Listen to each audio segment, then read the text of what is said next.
नमस्कार cricket प्रेमीहरू। World cup 2026 नजिकिँदै गर्दा आज हामी कुरा गर्दैछौँ नेपाल क्रिकेट टिमको।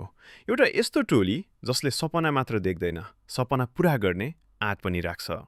एसोसिएटबाट विश्व क्रिकेटको ठूलो स्टेजसम्मको यात्रा सजिलो थिएन, तर नेपालले बारम्बार देखाइसकेको छ कि नाम ठूलो नभए पनि खेल ठूलो हुन सक्छ। वर्ल्ड कप 2026 मा नेपालको समूह सजिलो छैन, तर डराउने होइन, चुनौती स्वीकार्ने स्टेज हो यो। कप्तान रोहित पौडेलको नेतृत्वमा यो टोली अझ मेच्योर देखिन्छ।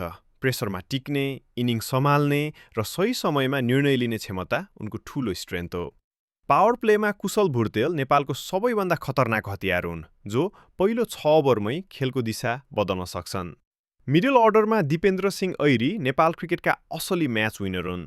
बल्ला, बल र फिल्डिङ तीनै क्षेत्रमा इम्प्याक्ट दिने प्लेयर जो ठूला टिम विरुद्ध पनि फियरलेस क्रिकेट खेल्छन्। स्पिन विभागमा कुरा गर्दा सन्दीप लमिछाने नेपालको आइडेन्टिटी नै बनिसकेका छन्। वर्ल्ड कप जस्तो ठूलो टुर्नामेन्टमा उनको लेग स्पिन विपक्षीका लागि सबैभन्दा ठूलो पजल बन्नेछ। फास्ट बोलिङमा करण केसीले बल्ला र बल दुवैबाट क्लच मोमेन्ट्स दिन सक्छन्, खास गरी डेथ ओभर्समा।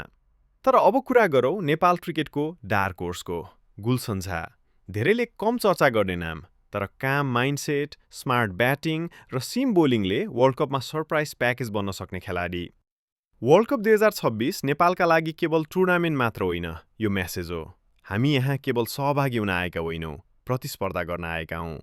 हरेक रन, हरेक विकेट र हरेक क्याच नेपाल क्रिकेटको भविष्य लेख्नेछ।